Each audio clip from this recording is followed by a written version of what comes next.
공자에게 안회라고 하는 제자가 있었습니다.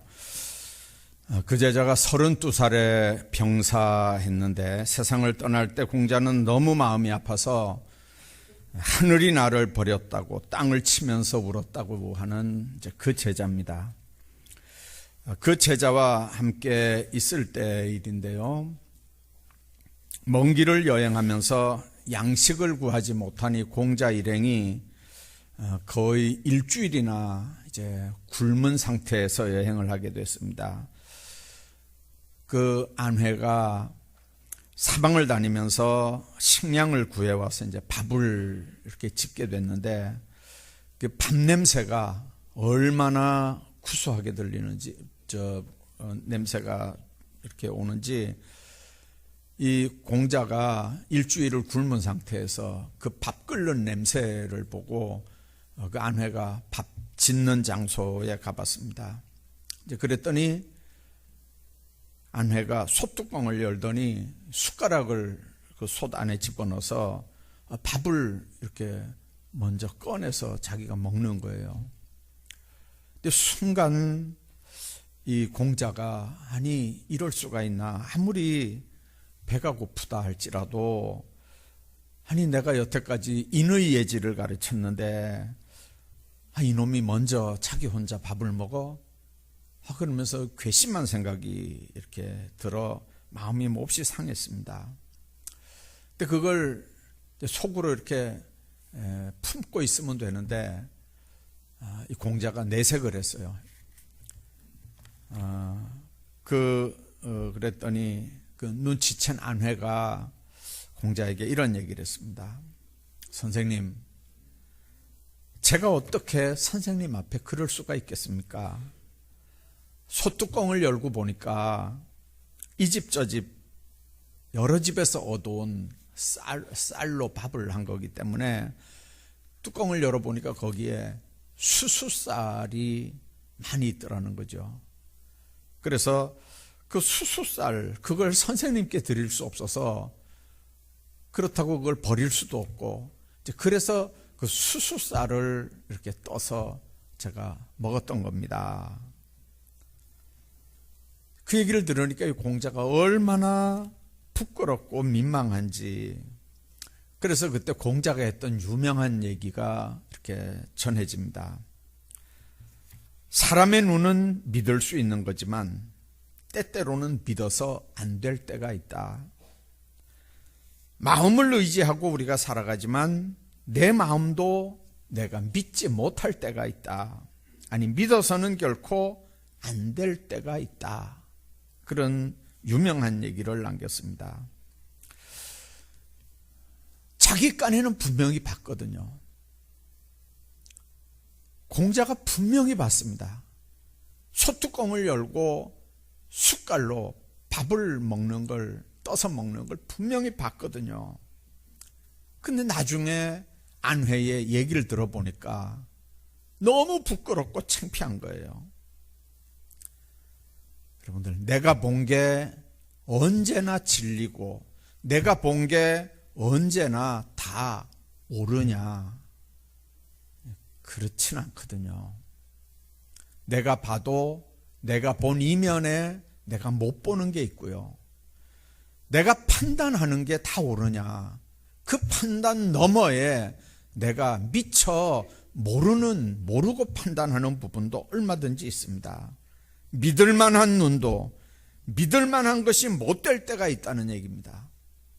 내 판단, 내 지식, 내 마음도 더더욱 믿을 수가 없을 때가 있는데, 오늘 우리가 부분적인 걸 알고 부분적인 걸 보고 부분적인 생각으로 판단하고 스스로 분노한다면 이게 신앙인의 자세인가?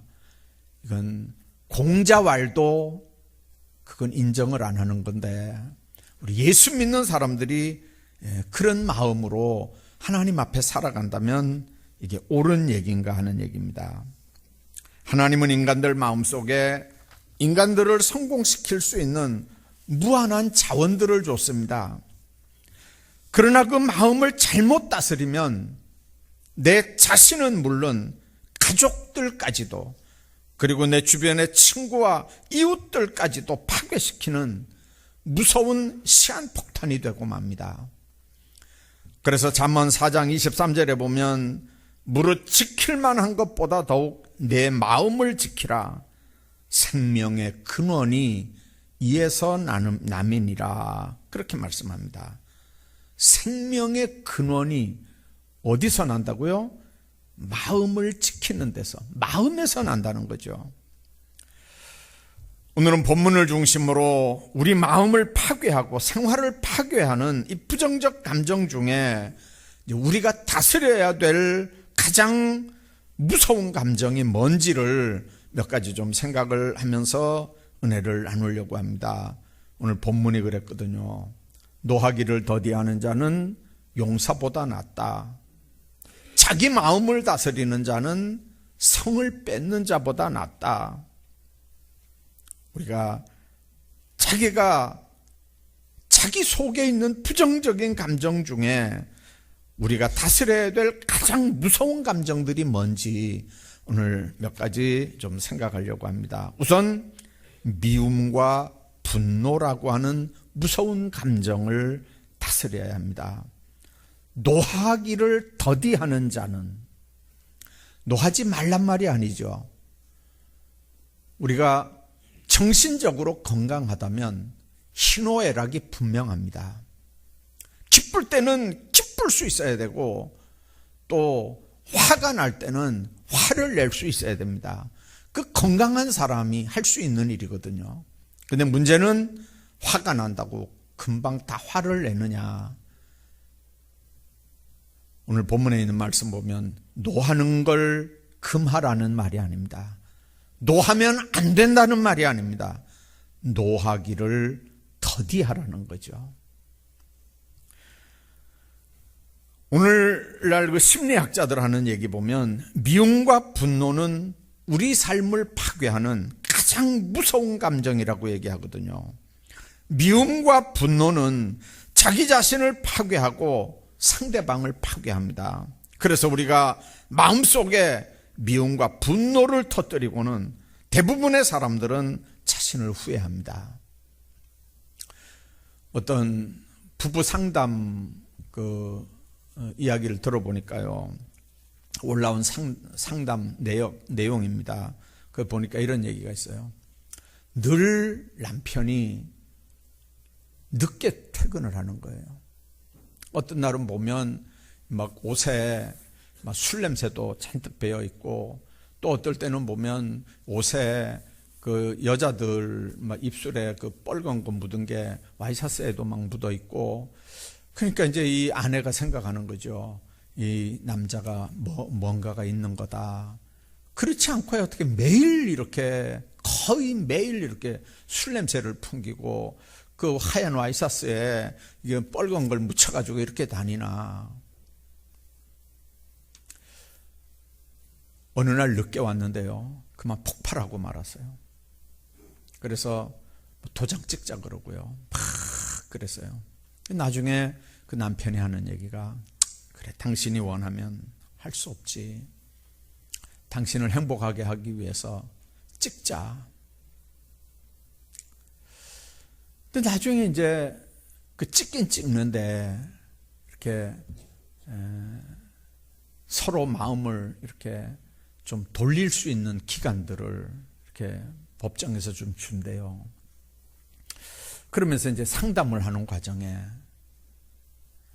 아니, 그 사람이 하는, 남편이 하는 일이 구체적으로 뭐냐, 그 회사에서 남편이 하는 일이 뭔지 당신이 한번 알아봤냐, 그 회사 생활을 어떻게 하는지 당신이 좀 알아봤냐. 그러니까 알아본 적은 없거든요. 그냥 출근하고 퇴근하고 월급 통장에 돈 들어오는 것만 알았지, 그 남편이 출근하고 무슨 일을 하면서 어떻게 퇴근을 하는지는, 뭔 일을 하는지는 전혀 모르는 거예요. 나중에 알아보니까 흔히 하는 말로 이 사람의 직책이 술상무예요. 술상무. 예. 영업을 위해서 바이어들과 만나 술을 마셔야 되고, 그 바이어들을 대접하는 술자리에 여자들은 늘 있는 거잖아요. 이제 그런 일을 하는 게 이제 이 사람 하는 일이에요. 그 사람은 얼마나 힘들었겠어요. 너무너무 힘드니까 녹초가 돼가지고 들어오는 거죠. 근데 집에 들어왔는데 아내는 아내대로 눈이 올라갔다 내려갔다 하고 그 말에 가시가 놓치는 말을 하고 폭언을 하고 폭설을 하니까 이 남자는요, 지칠 대로 안팎으로 지칠 대로 지치는 거예요.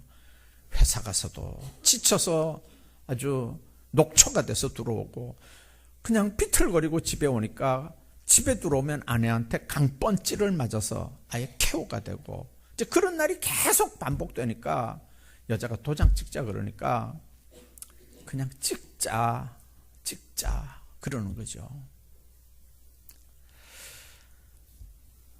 여러분들, 우리가 뱉어내는 말, 누군가를 미워하고 분노하는 사람 치고 부정적이고 파괴적이지 않은 사람은 한 사람도 없거든요. 그렇기 때문에 미움과 분노는 무엇보다도 자기 심령을 파괴하고 가정과 이웃과 공동체를 파괴하는 거예요. 더더군다나 파괴적이고 부정적인 마음이 가득 차게 되면 마귀가 귀신을 통해서 얼마든지 마음을 도둑질하고 파괴하도록 그 발판을 마련해 주게 됩니다. 그래서 파괴적인 마음이 가득한 심령에는 마음과 정신을 분열시켜서 마음과 육신까지도 점령해버리는 무서운 마귀의 전략이 기다리고 있다는 걸 알아야 합니다. 사무엘상 18장에 보면 골리앗을 죽이고 개선한 다윗을 칭송하는 여인들의 노래가 기록이 되어 있습니다. 사울이 죽인 자는 천천히고 다윗이 죽인 자는 만만이라는 노래거든요. 그 노래를 사울 왕이 들었습니다. 얼마나 불쾌한지 심히 노했다고 그렇게 성경이 표현되거든요. 그러면서 사울이 그렇게 생각하는 거죠. 다윗에게 만만을 돌리고 나한테는 천천밖에 안 돌리니까 다윗이 얻을 게 나라 말고는 뭐가 있겠냐. 그래서 사울은 그날부터 기회만 있으면 다윗을 죽이려고 온갖 방법을 다 찾습니다. 수없이 창을 던졌고요, 수없이 추격을 해서 수없이 다윗을 죽일 그를 시도를 했었습니다. 그런데 결국 사울 가족은 길보아 전투에서 모두 전사하고 마는 무서운 사건으로 마무리가 됩니다.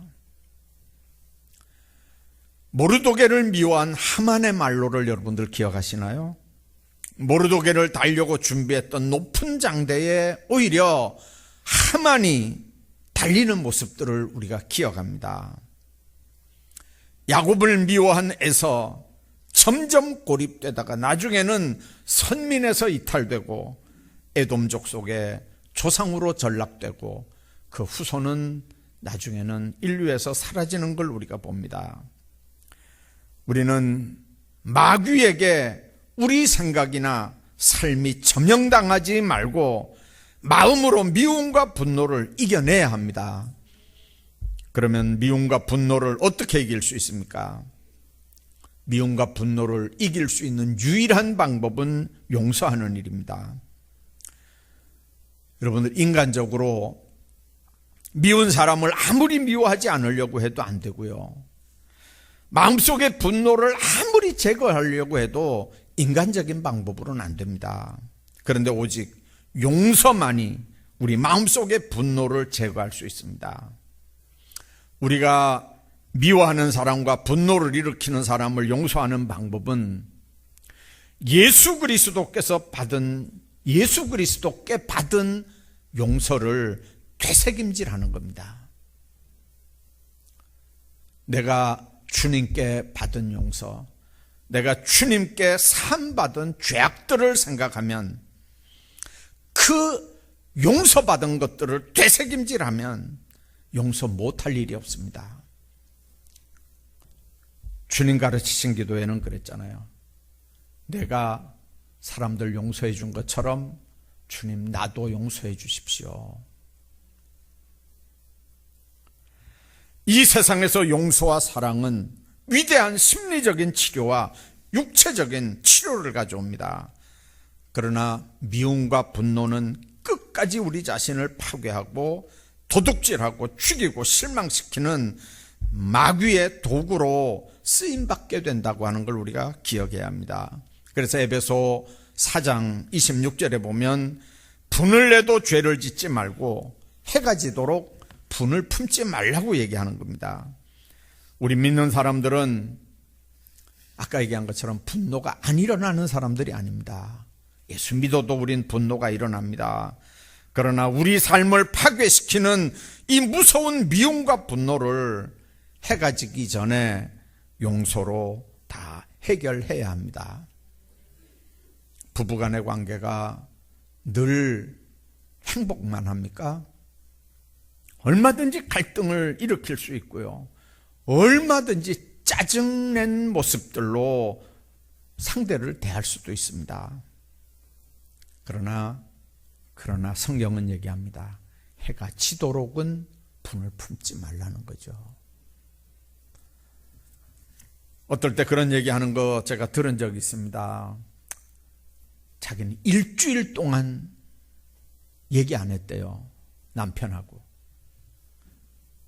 그걸 자랑이라고 저한테 와서 얘기를 했어요. 그래서 잘했다 그랬죠. 잘했다. 네, 어떤 사람은 또 그래요. 목사님 나 한 달 동안요 신랑 옆에서 안 자요 그래요. 그래서 잘했다 그랬어요. 잘했다. 여러분들 성경은 뭐라 그러냐면요, 해가 지도록 분을 품지 말라는 거예요. 얼마든지 우리가 분을 품을 수 있죠. 얼마든지 화가 날 수도 있고 노를 발할 수도 있죠. 근데 성경은 뭐라고 얘기하는 거라고요? 언제까지라고요? 일주일 동안요? 한 달 동안요? 아니요, 그건 내가 복음에 그렇고 성경은 해가 지도록이에요. 그래야 내 건강이 우선 지탱이 돼요. 내 영이 망가지지 않아요. 그래야 내 기도가 하나님 앞에 상달이 돼요. 부부관계가 막히면요, 하나님과의 관계가 막히는 거예요. 부부관계만 아니라 모든 인간관계가 다 그렇습니다. 주님의 뒤를 따르는 예수 그리스도의 제자들의 삶의 지혜가 바로 그 말씀입니다. 분노 안 할 수가 없습니다. 미움 없을 수가 없습니다. 그러나 그걸 다스려야 되는 게 하나님의 명령인 걸 믿으시길 바랍니다. 뿐만 아니라 불안과 공포라고 하는 마음을 다스려야 합니다. 우리를 실패하게 하는 마음가짐은 불안과 공포입니다. 불안과 공포는 마음을 얼어붙게 하고 모든 인간관계를 다 단절시킵니다. 여러분들이 욥기를 보면 욥의 사건들을 딱 기억합니다. 욥은 하나님의 축복을 크게 받은 하나님의 신실한 종이었습니다. 순전하고 정직하며 하나님을 경외하고 악에서 떠난 자라고 욥을 그렇게 정의하거든요. 얼마나 축복을 받았는지 7남 3녀 자녀를 뒀고요, 동방에서 가장 큰 부자고 권세 있는 사람이었습니다. 그런데 성경에 보니까 마귀가 하나님께 욥을 참소합니다. 두루 다니면서 욥과 같은 자를 본 자가 있느냐고 하나님이 마귀한테 얘기를 하니까, 하나님이 욥에게 그만큼 줬는데 하나님 찬양 안 할 자가 어디 있습니까? 하나님 주신 거 다 거두어 보십시오. 그래도 욥이 하나님을 찬양하나? 생명만 건드리지 말고 한번 해보라고 그랬잖아요. 자녀들이 다 없어지고 그 많은 재산들이 다 없어집니다. 몸에 낙청이 나서 정말 개들이 와서 헌대를 핥을 정도의 비참한 그런 삶의 자리로 떠나갔습니다. 근데 여러분들, 그 상황을 보면요, 욥이 뭐라 그랬는지 아세요? 주신 자도 하나님이시고 가져가시는 분도 하나님이시니까 하나님이 영광을 받으실지로다 그랬어요. 거기까지는 100점이잖아요. 근데 어느 날 욥의 친구들 3명이 왔어요. 와서 보니까 기가 막힌 거예요. 이거는요, 정말 너무 기가 막힌 거예요. 그러니까 엘리바스 같은 사람은 그러거든요. 네가 하나님 앞에 죄짓지 않았는데, 네가 하나님 앞에 범죄하지 않았는데, 네가 이웃에게 못된 짓 안 했는데 어떻게 하나님이 네한테 이렇게 할 수 있느냐? 회개해라. 욥이 가만히 자기 삶을 이렇게 돌아보는 거예요. 자기 신앙을 점검하는 거예요. 왜? 엘리바스가 그렇게 얘기하니까 나머지 2사람의 눈도 네가 이렇게 된 걸 보니까 여태까지 다 엉터리였다는 거죠. 아무리 봐도 새 친구 눈엔 그런 거예요. 근데 욥은 처음엔 어림도 없었어요. 근데 문제는 자꾸 그 새 친구들이 얘기를 하니까요, 흔들리기 시작하는 거예요. 그리고 정말 나중에 사탄은 마귀를 통해서 그 3사람의 말을 인용하는 거예요. 부정적인 생각으로 욥을 공격하는 거예요. 마귀가 욥을 공격할 때 가장 먼저 사용한 게 뭡니까? 욥의 마음에 준 불안과 공포였습니다. 자녀들 다 죽고 재산 다 없어져도, 자신의 몸이 만신창이가 돼도 끄떡도 하지 않았던 욥이 새 친구가 와서 계속 공략을 하니까 나중에는 그 사람들의 말을 수용을 하는 거예요. 만일 욥이 하나님의 뜻을 분명히 알고 그 고난의 끝이 뭔지 알았더라면 친구 아니라 세상 없는 사람들이 옆에서 찍어도 끄떡도 하지 않았을 건데, 그 마귀의 생각을 물리칠 수 있었을 텐데 욥은 그만 마귀의 생각을 받아들이는 거예요. 그래서 불안에 떨고 초조에 떨고 공포에 떨면서 마지막에는 갈팡질팡하는 거예요. 그 역할을 누가 했다고요? 친구들이 했어요. 그 친구들을 누가 쓴 거예요? 마귀가 쓴 거예요. 욥은 바로 불안과 공포의 노예가 되고 말았던 거죠. 순간 욥은 하나님 앞에서 보호받을 자격을 상실당하고 마는 거예요. 그래서 여러분들, 하나님과의 관계를 흔드는 친구들은 여러분들 옆에 있으면 안 돼요. 오만한 자의 자리에 앉지도 말고요, 그 사람들하고는 밥도 먹지 마세요. 시편 1편에 그런 사람들이 복 있는 사람들이래요. 사람이 불안과 공포에 빠지면 하나님의 사랑에서 끊어지고요, 마귀의 세력에 점령당하게 되거든요. 욥이 바로 그 비극을 당하는 거죠. 그런데 욥이 나중에 다시 하나님의 사랑을 회복하고 믿음을 회복하고 불안과 공포를 쫓아내니까 다시 하나님과의 관계가 회복이 되고 하나님께서는 다시 욥을 축복해 주는 걸 우리가 보게 됩니다. 그래서 나중에 욥이 그렇게 고백하잖아요. 이 모든 단련한 일이 끝난 다음에는 내가 정금같이 주님 앞에 나가겠다는 거죠.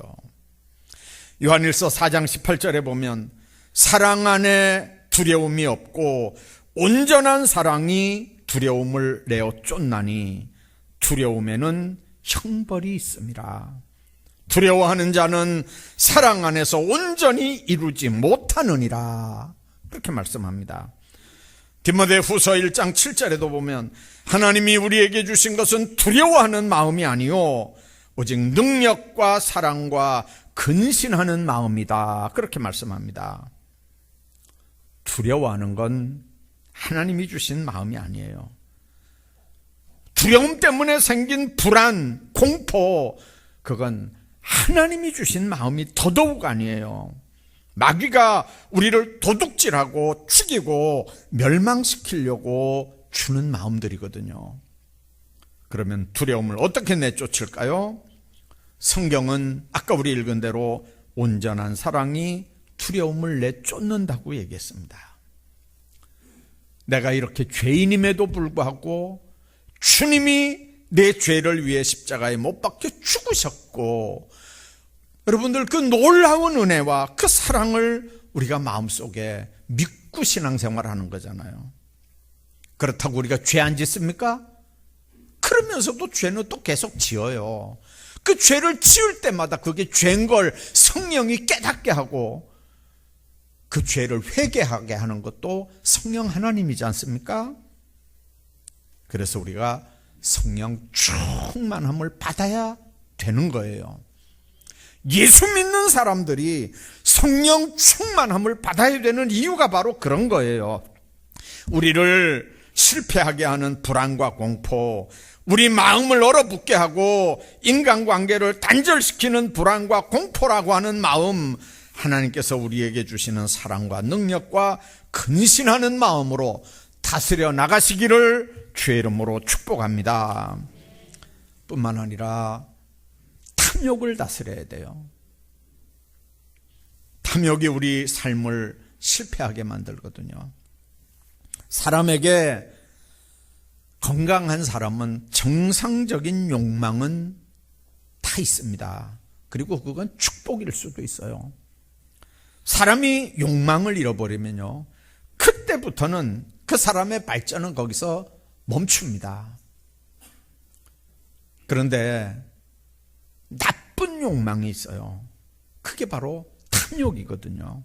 탐욕은 자기 분수를 넘는 욕심을 얘기합니다.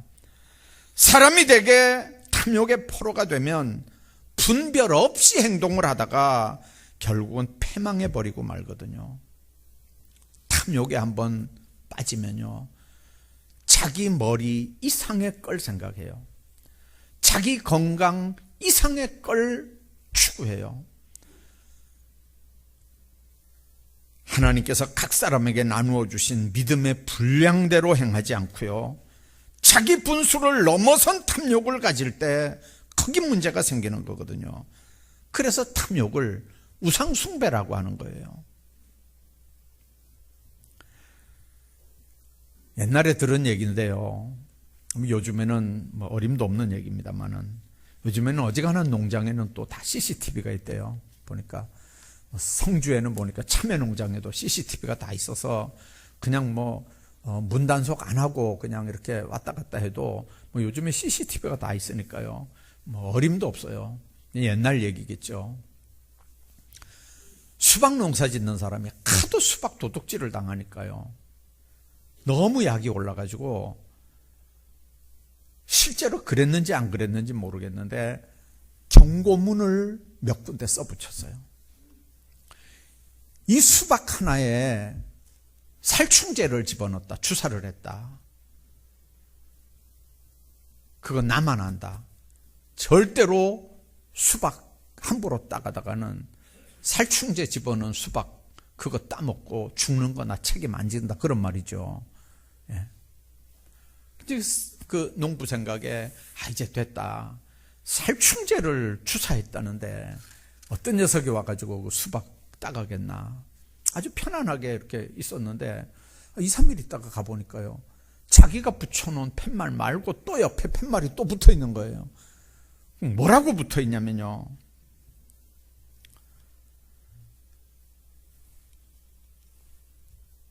수박밭에 있는 수박 중 한 통은 농약을 주사했음, 한 통은 주인이 했고 한 통은 내가 했음, 한 통은 주인이 알고 한 통은 나만 암, 이렇게 해가지고 팻말을 붙여놨어요. 이 기가 막히잖아요. 여러분들, 어느 수박이 그 사람이 갖다가 주사한 걸 알고 그걸 팔았다가 나중에 어떻게 되겠어요? 하나도 못 파는 거예요. 수박밭 전체를 다 망친 거죠. 여러분들 다 버린 거예요. 악은 악으로 못 이기는 거예요.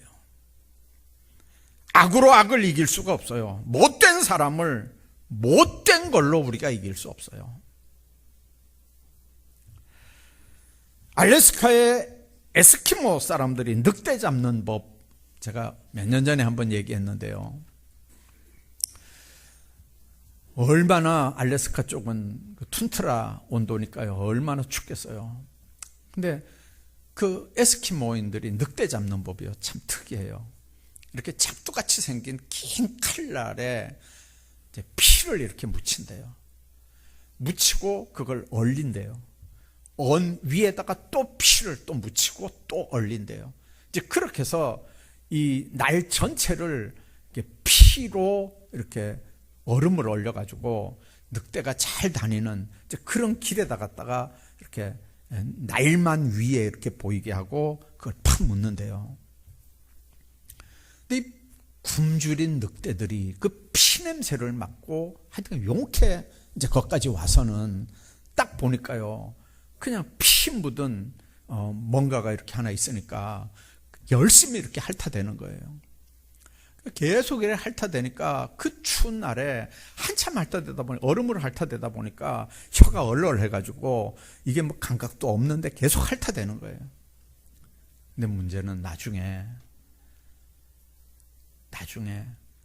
칼날에 묻어있는 피는 자기가 이미 다 빨아먹었고 혀가 얼얼해서 그 칼날에 자기 혀가 베어지고 혀에서 나오는 피가 그 칼날에 묻은 것도 모르고 늑대는 계속해서 그 칼날을 핥아먹는 거예요. 결국은 그 앞에 쓰러져 죽는 거거든요. 우리 인생이 그런 거예요. 우리 인생이 그런 거예요. 눈앞에 보이는 그 작은 그거 핥아먹다가 결국은 자기 혀가 베어지고 자기 피가 거기 나오는 줄도 모르고 그 피 핥아먹으면서 결국은 그 앞에 쓰러져 끝나는 거예요. 그게 탐욕의 결과입니다. 오늘 우리가 읽은 본문은 노하기를 더디하는 자는 용사보다 낫고 자기 마음을 다스리는 자는 성을 뺏는 자보다 낫다 그랬어요. 우리 마음속에 있는 우리를 실패하게 하는 미움과 분노, 불안과 공포, 그리고 불길처럼 일어나는 탐욕, 이거 물리치고 자기 마음을 다스려야 합니다. 그러면 우리 마음속에 주님 주시는 평강이 가득 채워지게 될 겁니다. 우리 마음속에 미움과 분노, 불안과 공포, 불길처럼 일어나는 탐욕을 예수 이름으로 잘 다스리고 행복하고 성공적인 인생들 사시기를 주의 이름으로 축복합니다.